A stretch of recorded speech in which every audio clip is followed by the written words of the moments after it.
I, 28 male, am a logistics manager. It's not a flashy job, but it pays well, offers great benefits, and has allowed me to build a stable life. I own my car. I have a healthy savings account. And up until this past weekend, I paid the rent on a really nice 2-bedroom apartment in the city that I share with my girlfriend. She describes herself as a lifestyle consultant and an aspiring influencer. In reality, that means she spends a lot of time curating a grid of photos that makes her life look expensive while contributing very little to the actual bills. I didn't mind at first. I'm a practical guy, grounded in reality, and I liked that she was a dreamer. I thought we balanced each other out. I was happy to support her while she got her business off the ground. I paid the rent, the utilities, the groceries, and funded the dates. She handled the aesthetics of our life. I loved her, and I thought we were building a future. That illusion shattered last Saturday. We were at her parents' house for a late summer barbecue. It was a standard family gathering. Her dad and I were manning the grill, drinking beers and talking about baseball. Her mom was inside prepping sides. My girlfriend and her younger sister were doing what they usually do, hiding away in a corner, whispering, giggling, and looking at their phones. Her sister is basically a clone of my girlfriend, just louder and somehow even more entitled. They have this weird dynamic where they are competitive but also thick as thieves when it comes to excluding everyone else. I ran out of marinade for the ribs, so I told her dad I'd run into the kitchen to grab the backup bottle.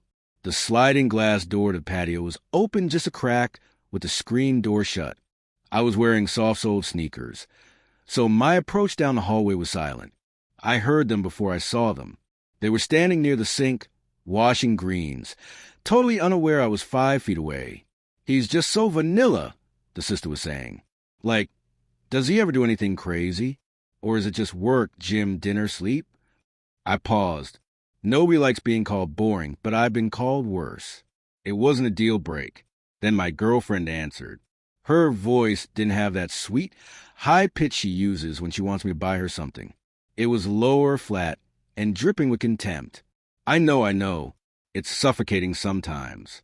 But look, the rent is paid in full every month. The fridge is always stocked. He doesn't ask questions about where I go or what I buy. He's a sturdy placeholder. I'm only with him until someone better comes along. You don't throw away a free ride until you have the upgrade secured. The sister laughed, a mean, sharp sound. God, you are terrible. Just make sure the placeholder buys you that designer bag you've been whining about before you dump him. Working on it, my girlfriend said. Give a month. I stood there in the hallway, clutching the empty marinade bottle. I didn't feel heartbroken. I didn't feel like crying. It was like a switch flipped in my brain. A cold, heartbreaker switch. The last 2 years replayed in my head in spanning about 3 seconds. Every time she was too tired for me, but had energy for clubbing with her friends. Every time she forgot her wallet.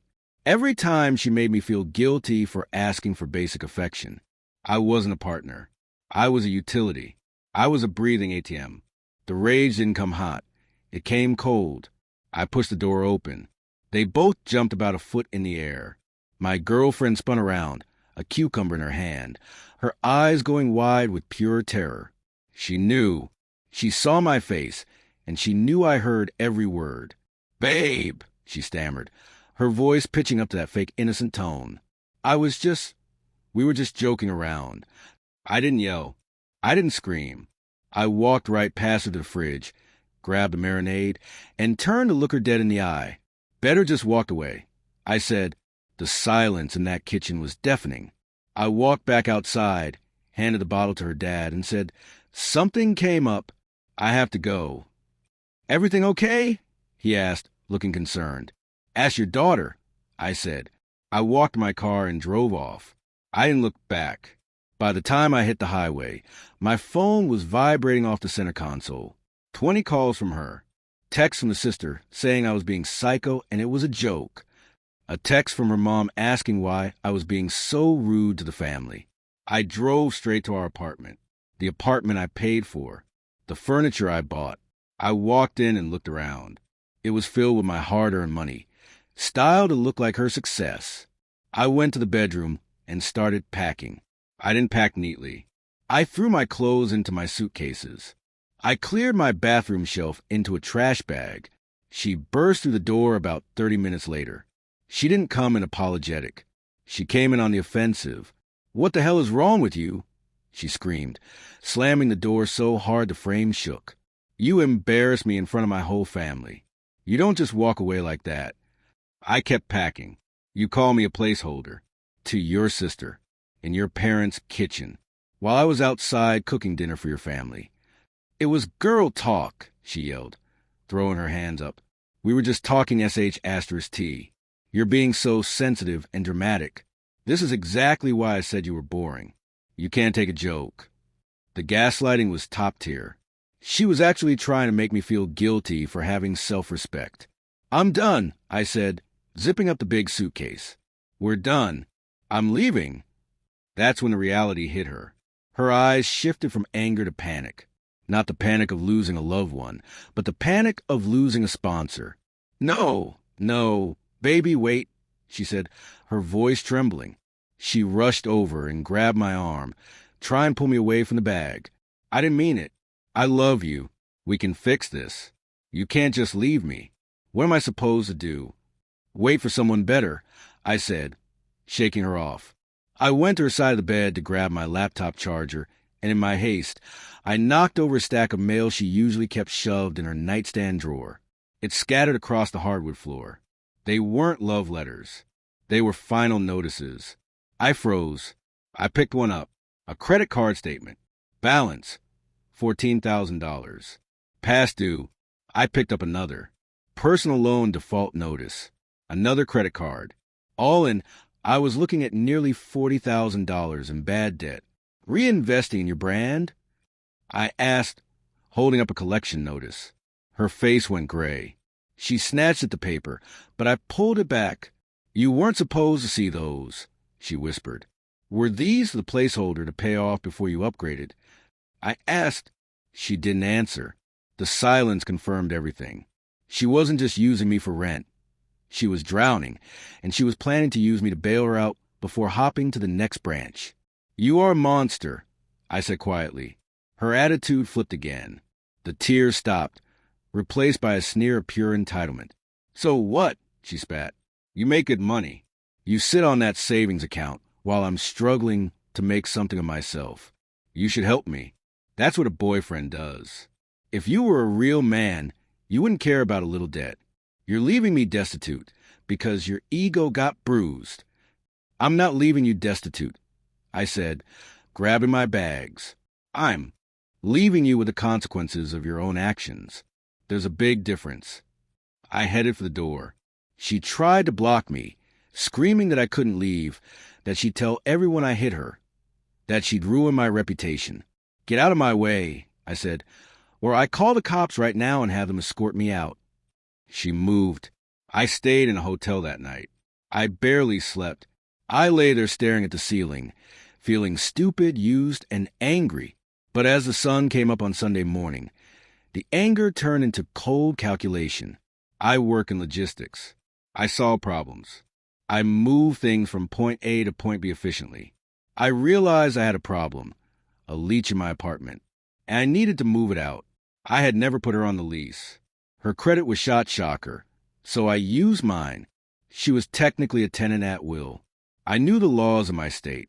I couldn't just kick her out and change the locks. That's an illegal eviction. I had to give her 30 days' notice. However, the furniture was a different story. When she moved in, she brought clothes, makeup, and a box of shoes. I bought the 65-inch OLED TV. I bought the leather sectional. I bought the king-size memory foam mattress.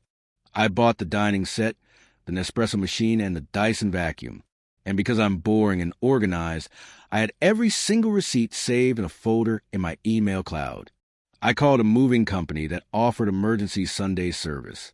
It cost me triple the normal rate, but I didn't care. I met them at the apartment at 10 a.m. I unlocked the door. She was asleep on the couch. My couch, surrounded by used tissues. She woke up groggy as 3 large movers marched in with dollies and packing blankets. "What is going on?" she shrieked, scrambling up. "They're here for my furniture," I said calmly. "I'm moving my property out. You have 30 days to vacate the premises. I'll be posting the formal notice to quit on the door before I leave." "You can't take the furniture," she screamed. "Where am I supposed to sleep? What am I supposed to sit on?" "The floor is free," I said. "Start with the TV, guys." She lost her mind. She started grabbing cushions, trying to physically pull the TV back from the movers. She whipped out her phone and started recording me, narrating for her followers that her abusive psycho ex was robbing her blind. "Call the police then," I said, checking my emails on my phone. She actually did. The cops arrived 20 minutes later. It was a humiliating scene, but I was ready. They walked into a chaotic living room. A hysterical woman screaming about robbery, and 3 very uncomfortable movers holding a dining table. "What's the problem here?" the officer asked, looking tired. "He's stealing everything," she wailed, pointing the camera at me. "He's leaving me with nothing. Arrest him." "It's my apartment," I said calmly, "and my property." I showed the officer my ID and the lease agreement on my phone. Only my name was on it. Then I opened my receipts folder. "Officer, every item being removed was purchased by me with my card. Here is a receipt for the TV. Serial number matches. Here is a receipt for the couch. Here is the bed frame." The officer looked at her. "Ma'am, is your name on the lease? Do you have proof of purchase for any of these items?" She stammered, her face flushing red. "Well, no, but we live together. It's our stuff. He gave it to me." "I did not gift it," I said firmly. "I allowed her to use it while we were in a relationship. The relationship is over. I am retaining my property." The officer sighed. He knew exactly what this was. "Ma'am, this is a civil matter. If he can prove ownership, he can take it. If you're not on the lease, he's within his rights to remove his belongings." He turned to me. "You understand you can't force her out of the unit without proper eviction proceedings?"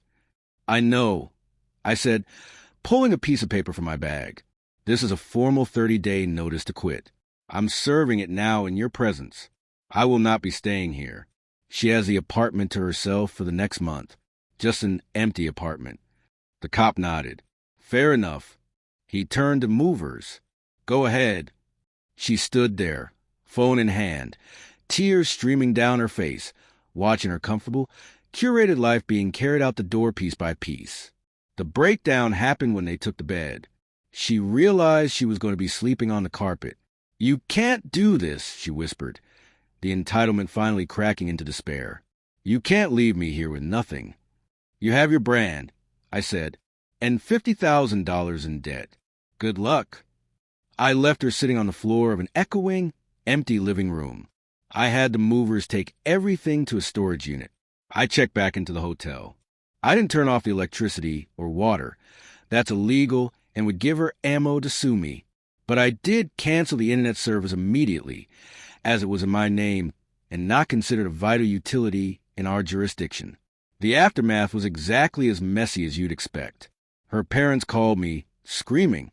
Her dad told me to be a man and not leave his daughter on the streets. I sent him a single screenshot of the text she sent her sister, the placeholder 1, which I had found on her iPad that was linked to our cloud. He stopped calling after that. She spent the next few weeks trying to manipulate me. She sent long texts at 2 a.m. saying she missed me, that she was sorry, that she was going to therapy. Then she switched to threats. She threatened to kill herself if I didn't come back. I didn't reply. I simply forwarded the text to her parents and called a non-emergency police line to request a wellness check. I wasn't going to be held hostage by threats, but I wasn't going to ignore them either. The police showing up at her door at 3 a.m. probably wasn't the aesthetic she was going for. She stayed the full 30 days.